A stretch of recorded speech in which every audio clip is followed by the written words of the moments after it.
Para ahli ilmu salaf terdahulu berkata, kunna talabnal ilma li ghairillah. Dulu kita menuntut ilmu, tidaklah kita menuntut ilmu untuk Allah Subhanahu wa taala, namun karena cinta mereka aja sama ilmu luar biasa. Mereka menuntut ilmu, tapi enggak kepikiran ikhlas lillahi taala, belum kepikiran. Falamma talabnal ilm, tapi ketika kita lakukan hal tersebut, aballahu illa ayyakunalah. Ternyata Allah tak menghendaki kita melakukan hal itu untuk hal lain selain Allah Subhanahu wa taala.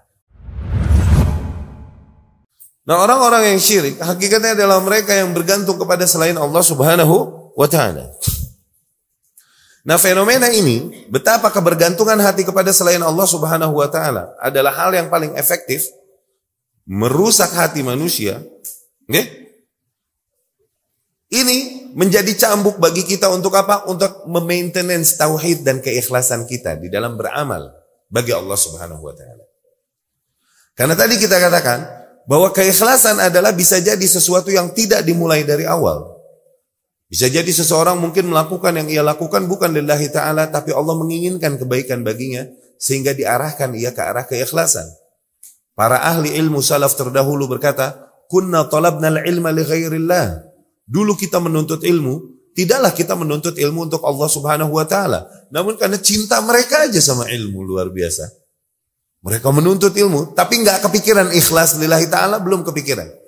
Falamma talabnal ilm, tapi ketika kita lakukan hal tersebut, aballahu illa ayyakunalah. Ternyata Allah tak menghendaki kita melakukan hal itu untuk hal lain selain Allah Subhanahu wa ta'ala. Allah arahkan hati kita kepada keikhlasan. Dan keikhlasan juga sesuatu yang bisa rusak di tengah jalan. Awas. Di Talbisul Iblis, Ibnu Jauzi rahimahullah menceritakan tentang seseorang yang berangkat dengan kapaknya mau menghancurkan sebuah pohon tempat iblis bersarang di situ, tempat setan bersarang. Oke? Yani ikhlas lillahi ta'ala demi menyelamatkan manusia dari godaan iblis, dia mau tebang nih sarangnya iblis ke pohon.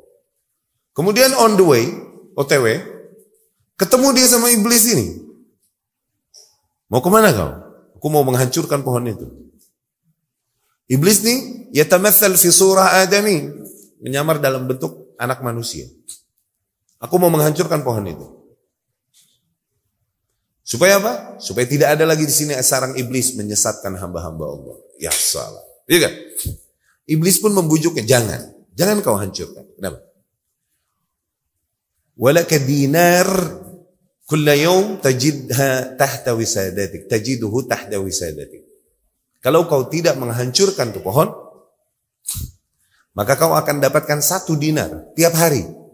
Kau akan temukan di bawah bantalmu. Oke?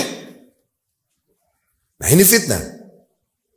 Orang ini punya kebutuhan, kehidupan. Oh iya, anak istri yang harus dia nafkahi. Oh iya ya. Ya khair, tayyib. Dia terimalah hal tersebut dan kemudian pulang ke rumahnya nggak jadi tebang tuh pohon. Ternyata keesokan harinya beneran. Dia temukan 1 dinar di bawah bantalnya. Dia gunakan untuk maslahat dan kebutuhan hidupnya. Ya, utangnya banyak misalnya. Aduh, sedinar deh. Nah, besokannya dia tak lagi menemukan 1 dinar di bawah bantalnya. Marah dia. Bergerak dia kembali membawa kapak tersebut, mau memotong pohon itu. On the way ketemu lagi sama iblis. Mau kemana kau? Aku mau tebang tuh pohon. Akhirnya iblis berkata kepadanya, lantas tati, kau takkan bisa. Kau nggak bisa menebang pohon itu. Kenapa? Kemarin bisa. Ketika kau mau melakukan itu ikhlas lillahi ta'ala, kau bisa menebangnya waktu itu. Tapi sekarang kau menebangnya hanya karena 1 dinar yang tak kau temukan di bawah bantalmu. Mual bisa. Lihat, betapa dari riwayat ini, dari asar ini yang kita tangkap apa coba? Yang jadi ibrah.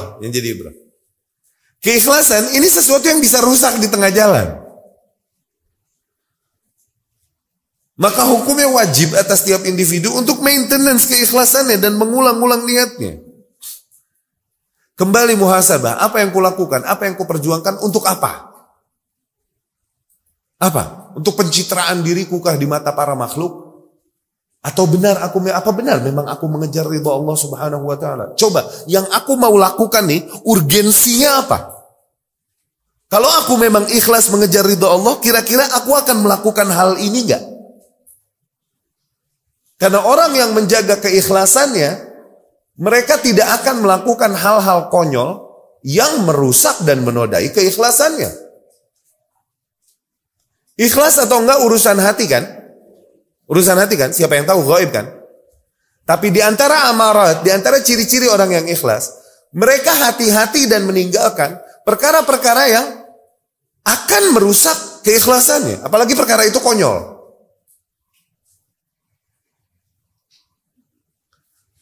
Seperti mencitrakan dirinya pada hal-hal yang gak ada urgensinya, Dan medsos sangat efektif untuk itu. Merusak keikhlasan. Orang hamba bangun di malam hari, melakukan tahajud, ya salam. Menghadap Allah Subhanahu wa taala, kemudian dia bikin status. Alhamdulillah baru bertemu dengan Rob. Ya